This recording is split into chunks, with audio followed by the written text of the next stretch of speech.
जिस पर ये समाज हँसा है, उसने ही इतिहास बनाया है। तो मेरा नमस्कार, मैं एमएस केसरी पब्लिकेशन की संस्थापिका मुस्कान केसरी आप तमाम श्रोताओं का स्वागत करती हूँ, अभिनंदन करती हूँ।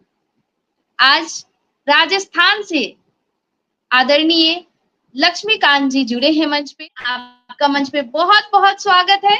आप अपना संपूर्ण परिचय हमारे श्रोताओं को दें। सर्वप्रथम मैम आपको बहुत बहुत धन्यवाद और आभार कि आपने इस मंच के माध्यम से मुझे जोड़ने का अवसर प्राप्त हुआ और आपका हार्दिक अभिनंदन और मैं तहे दिल से आपका शुक्रगुजार हूँ। मैम मेरा छोटा सा परिचय है, मैं लक्ष्मीकांत स्वामी एक अलवर राजस्थान राज्य के एक अलवर जिले के छोटे से गांव का निवासी हूँ। गांव का नाम है अजबपुरा और मैम एक्चुअली मैं सरकारी शिक्षक हूँ, स्टेट गवर्नमेंट कर्मचारी हूँ मैं और 2015 से मैं प्राथमिक शिक्षक के पद पर कार्यरत हूँ। लगभग मुझे 10 साल हो गए हैं 1 से 5 तक के विद्यार्थियों के साथ अध्यापन कार्य करवाते हुए। और मेरे पिताजी का नाम श्री कैलाश चंद स्वामी है, माताजी का नाम है श्रीमती गीता देवी और उन्हीं के आशीर्वाद और प्रताप से ये सब संभव हो पाया है कि मेरे माता पिता का सपना था कि मैं एक सरकारी शिक्षक बन करके समाज की सेवा कर सकूं। तो मैंने प्रयास किया और आप सभी के आशीर्वाद से, माता पिता और ईश्वर के अनुकंपा से मैं सरकारी सेवा में नियुक्त हूँ आज।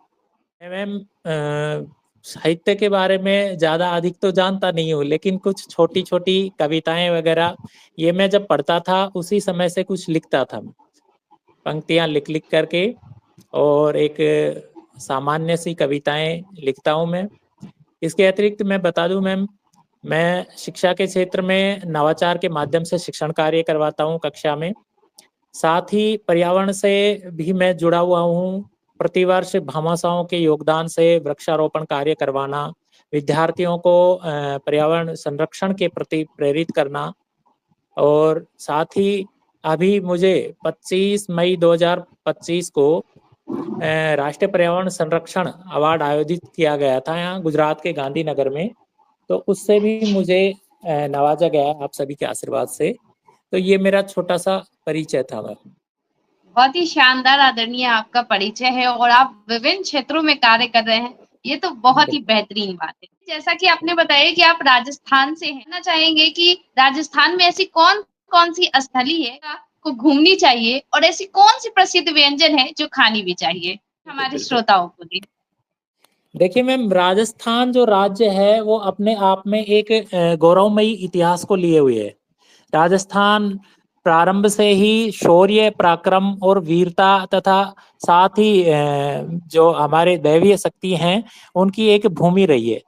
राजस्थान राज्य का शौर्य का परचम आपने देखा होगा। यहाँ पर महाराणा प्रताप जैसे मेवाड़ के राजा हुए थे जिन्होंने कि मुगल सम्राट अकबर की अधीनता कभी भी स्वीकार नहीं की थी। और मैंने कल ही इसी संदर्भ में उनकी 29 मई को जयंती थी, उसके संदर्भ में मैंने एक कविता लिखी थी। तो हमारा जो राजस्थान है विविधताओं को लिए हुए है मैम। राजस्थान की जो दर्शनीय स्थल हैं, प्रत्येक जिले में यहाँ पर एक प्राचीन किला बना हुआ है। जोधपुर में जैसे कि मेहरानगढ़ का दुर्ग है, जैसलमेर में जिसको स्वर्ण नगरी के नाम से जाना जाता है, वहाँ रेत के टीले हैं। बाड़मेर, जैसलमेर, पाली, जालोर ये पश्चिमी राजस्थान के जिले हैं मैम। यहाँ पर रेतीला है सब कुछ। तो वहाँ का जो जिला है जैसलमेर का, वो स्वर्ण नगरी के नाम से जाना जाता है जैसलमेर। और स्वर्णगिरी ही उस दुर्ग को बोला जाता है क्योंकि वो पीले पत्थर से बना हुआ है। और आप जब उस किले का देखेंगे, साइट करेंगे, तो आपको ऐसे लगेगा कि जैसे हम स्वर्ण के किले को देख रहे हो। मेहरानगढ़ का जो दुर्ग है वो एक पहाड़ी पे बना हुआ दुर्ग है। और साथ ही भरतपुर जो जिला है उसमें लोहागढ़ का दुर्ग है जो जल दुर्ग है।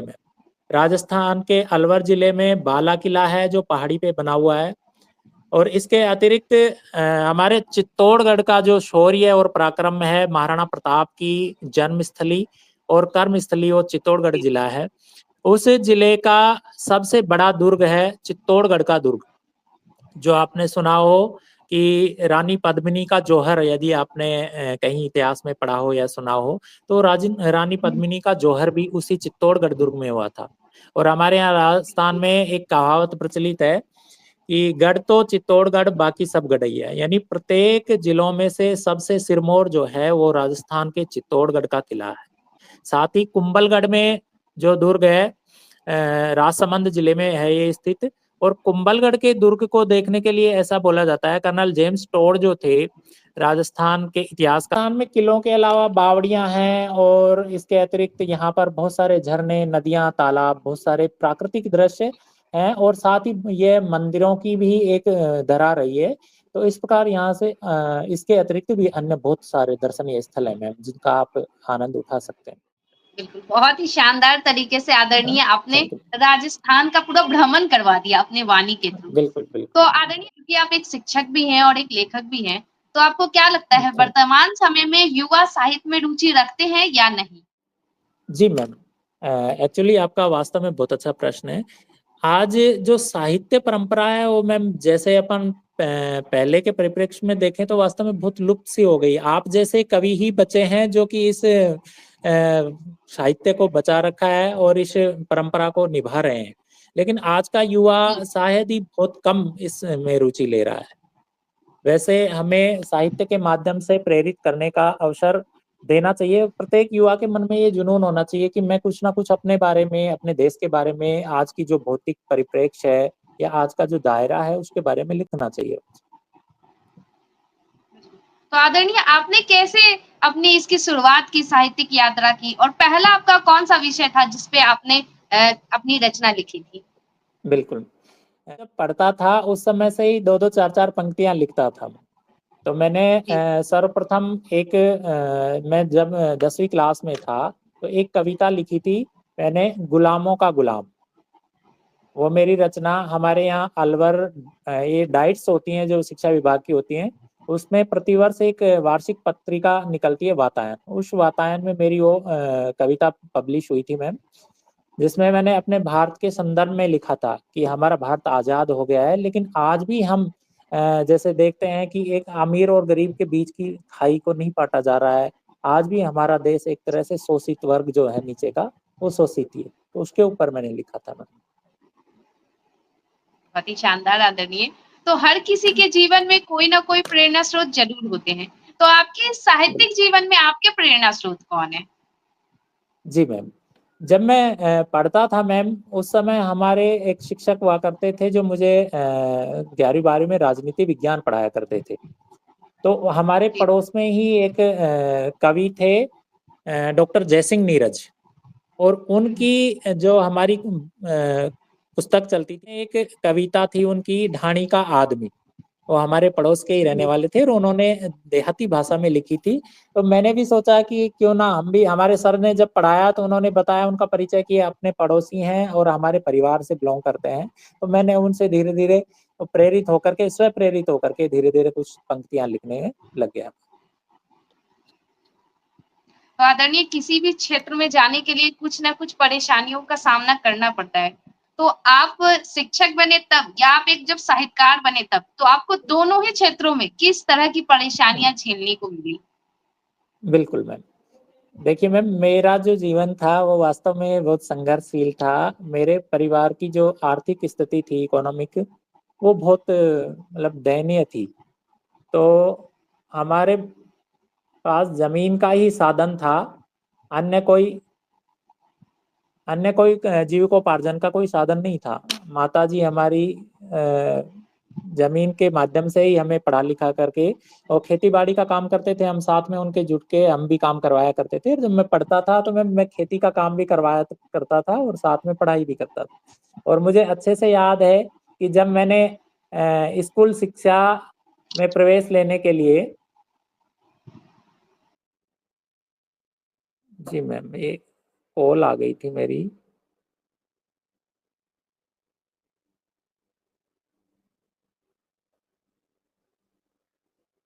जी, जी।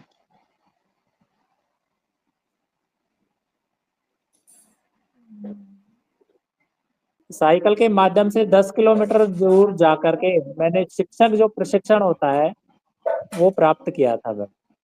और साथ ही बीच में मैंने एक निजी विद्यालय के माध्यम से भी अध्ययन करवाया। उस दौरान मेरी शिक्षा थी वो भी थोड़ी बाधित थी, लेकिन मैंने फिर बाद में कुछ दिनों के लिए कमरा लेकर के तैयारी करी और सन 2015 में 25 मार्च 2015 में मैं शिक्षा के क्षेत्र में आया और एक सरकारी शिक्षक के सेवारत हुआ मैं। और साहित्य के बारे में मैं बताऊं तो मैं ज्यादा कुछ नहीं जानता था, लेकिन कुछ पंक्तियां लिख लिख करके उसमें तुकबंदी करके बनाता था। और जी, साथ जी। ही मेरे एक शिक्षक साथी थे, उनको मैं पहले चेक करवाता कि आप देख करके मुझे बताएं कि क्या ये वास्तव में ठीक है, तो उनसे कुछ सुधार करवाता हूँ। फिर धीरे धीरे मैं प्रयास किया और कुछ ज्यादा बढ़िया तो नहीं, लेकिन कुछ ठीक ठाक लिख लेता हूँ। बिल्कुल। तो आदरणीय हम आपसे जानना चाहेंगे एक अच्छे शिक्षक का क्या कर्तव्य होता है, क्या दायित्व होता है? जी मैम, बहुत अच्छा प्रश्न।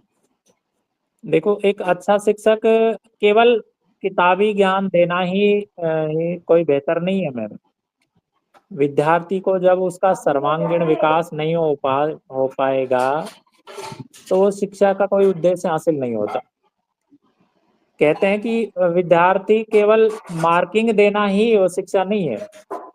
जब तक विद्यार्थी अपनी जीवन की परीक्षा में सफल नहीं हो पाता तो शिक्षा का मूल उद्देश्य नहीं रह जाता। तो मैं मानता हूँ मैम, प्राथमिक जो शिक्षा है बच्चे की 1 से 5 तक की शिक्षा, वो सबसे बुनियादी शिक्षा होती है जिसके आधार पे ही बच्चे की नींव बनती है।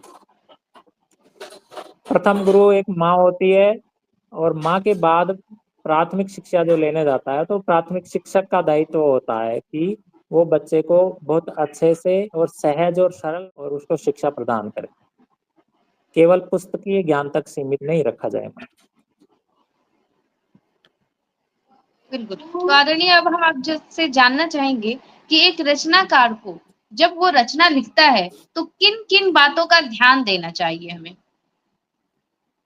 बिल्कुल मैम। वो देखो, रचना लिखने की ये है कि आप वर्तमान परिप्रेक्ष्य में लिख रहे हैं या किसी इतिहास के बारे में लिख रहे हैं, किसी महापुरुष के बारे में लिख रहे हैं। तो एक तो ये है कि उसकी प्रॉपर जानकारी होनी चाहिए। कोई भी प्रकार की गलत या मिथ्या तथ्य हमें प्रस्तुत नहीं करने चाहिए।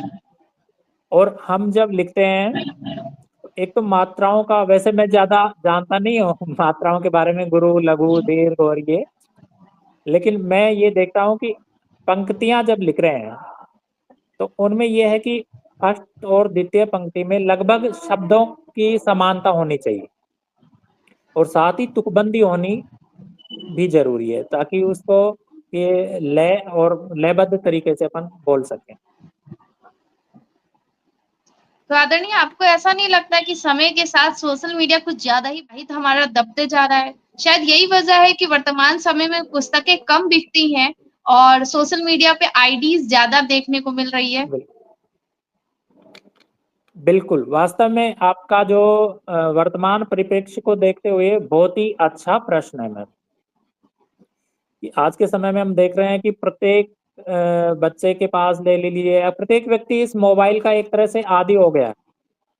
हमारे शरीर का एक अभिन्न अंग माना जाए तो अभिन्न अंग बन गया है।